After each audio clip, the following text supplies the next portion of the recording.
یہ آخری عشرے میں آدمی جو ہے اللہ کی چوکھٹ پر ہی جا کر بیٹھ جائے، اپنے معمولات کو توڑے۔ اعتکاف کی روح یہ ہے کہ یہ جو ہمارے معمولات ہوتے ہیں، روٹین، یہ بھی غفلت پیدا کر دیتے ہیں۔ ایک عادت بن گئی، صبح اٹھتے یہ کرنا، پھر یہ کرنا، پھر دفتر جانا، پھر آنا، پھر یہ، اس کے اندر پھر وہ آدمی کوئی جاگتا ہی نہیں، ہوش میں آتا ہی نہیں۔ وہ گویا کہ ایک مدہوش سا ہے اور ایک وہ اپنا سائیکل چل رہا ہے خود بخود۔ اس سائیکل کو توڑو، جیسے 5 دفعہ وہ سائیکل توڑتے ہو نماز کے لیے۔ آؤ یہاں آؤ، آؤ سجدے میں گرے، لوح جبین تازہ کریں، یاد کرو اللہ کو دوبارہ، اپنا عہد استوار کرو دوبارہ، ایاک نعبد و ایاک نستعین۔ اسی طرح سال میں ذرا یہ 9-10 دن بھی ایک دفعہ توڑو اپنے روٹین کو، جاؤ وہاں ڈیرا لگا لو مسجد کے اندر اللہ کے در پر، سوائے جو ناگزیر ہوائج انسانیاں ہیں، پیشاب وغیرہ کے لیے جانا ہے باہر، جاؤ وضو کرو پھر آ کے بیٹھ جاؤ۔ محض فرحت حاصل کرنے کے لیے نہانے کی اجازت بھی نہیں ہے۔ غسل واجب ہو گیا ہو تو نہاؤ، ورنہ پھر یہ کہ ہیلے بتاتے ہیں ہمارے علماء کہ وضو کی نیت سے جاؤ غسل کر کے آ جاؤ، اس لیے کہ معلوم ہے کہ آج آدمی کی جو عادت بن گئی ہوئی ہے روزانہ نہ نہائیں تو طبیعت پہ کسل رہتا ہے، لیکن اسی کو تو توڑنا ہے، اسی روٹین کو تو توڑنا ہے۔ اصل میں اجازت نہیں ہے، اصلاً اجازت نہیں ہے۔ آپ جو ہے جو بھی ناگزیر، ہاں اگر آپ کو فرض کیجئے کوئی ایسی شکل ہو گئی ہے، رات کو آخر سوئے تو ہے، سونے میں بدخوابی ہو گئی ہے، نہانا ہے تو جاؤ نہاؤ، ٹھیک ہے، غسل واجب ہے نہاؤ، اور یہ کہ پیشاب کی بہانے کی حاجت ہے جاؤ پوری کرو، وضو کرو، واپس آ کے بیٹھو، چاہے یہاں سو، یہاں ذکر کرو، یاد کرو، جو کرو کرو یہاں پہ، لیکن اور اس میں بھی خاموشی۔ وہاں ہمارے ہاں آج کل اس کے اندر بھی بڑے لمبے لمبے چوڑے پروگرام شروع کر دیتے ہیں، لوگ بیٹھے ہیں گپ بازی کر رہے ہیں۔ میں نے خود میدان عرفات میں لوگوں کو تاش کھیلتے دیکھا ہے، تاش عرفات میں۔ میں نے سنا یہاں پر اعتکاف میں تاش کھیلے جاتے۔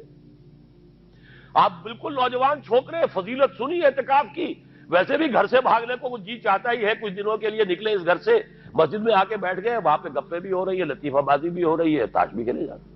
یہ اعتکاف ہو رہا ہے۔ یہ اتنی ہلکی شے نہیں ہے اعتکاف، یہ تو اس عبادت کا، رمضان میں جو روح بیدار ہوتی ہے یہ اس کا کلائمیکس ہے، بہت بڑی عبادت ہے، لیکن اس میں لو اللہ کے ساتھ لگی رہے، لوگوں سے نہیں، تنہائی،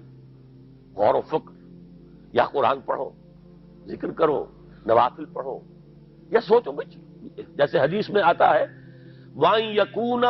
نُطْقِي ذِكْرًا وَنَظَرِي عِبْرَةً وَسَمْتِي فِكْرًا،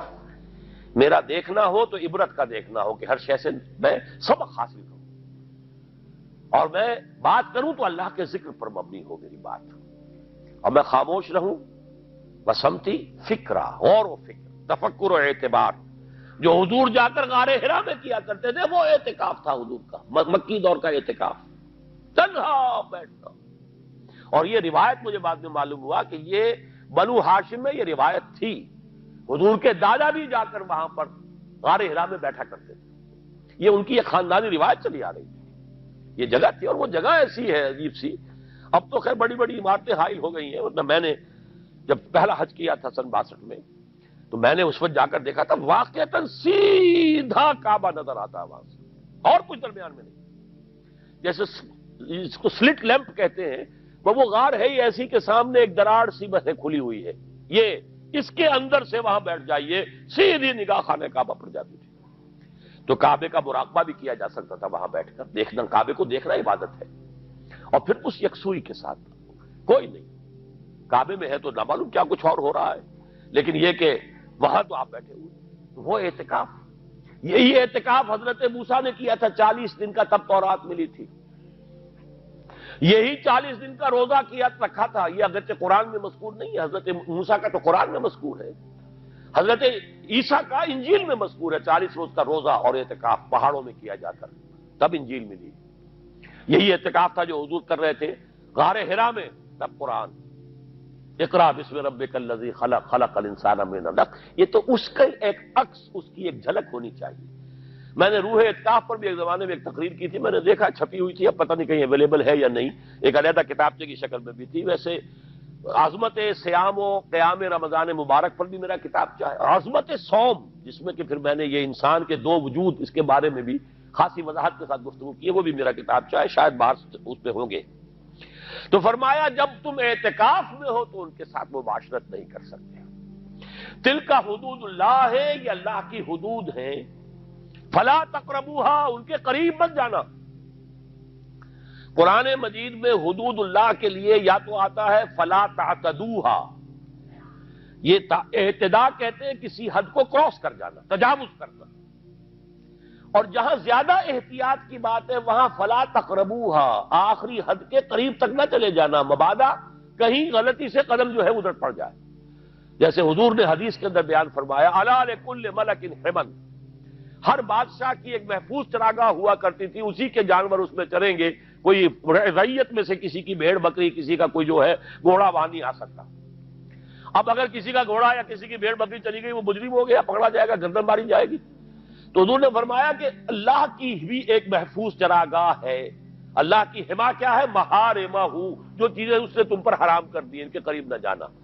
تو دیکھو اگر کوئی چرواہا اپنی بھیڑوں بکریوں کو بالکل آخری حد تک لے جائے گا، اس بادشاہ کی جو وہ حد ہے، تو اندیشہ ہے کہ بھیڑیں بکریاں کہیں ایک چھلانگ لگائے اور بادشاہ کی چراگاہ میں داخل ہو جائے، لہذا ذرا فاصلے پر رہا کرو۔ یہ ہے آخری حد تک نہ جاؤ بلکہ کچھ فاصلے پر رہو۔ فلا تقربوہا، یہ اللہ کی حدود ہے تو ان کے قریب مت پھٹکو۔ کذالک یبین اللہ لکم آیاتہ للناس لعلہم یتقون، اسی طرح اللہ تعالی اپنی آیات لوگوں کے لیے واضح کر رہا ہے تاکہ وہ بچیں، تقویٰ کی روش اختیار کریں، حدود الہی کا احترام کریں، اس میں کہیں تجاوز تو دور رہا، اس کے قریب بھی نہ آئے۔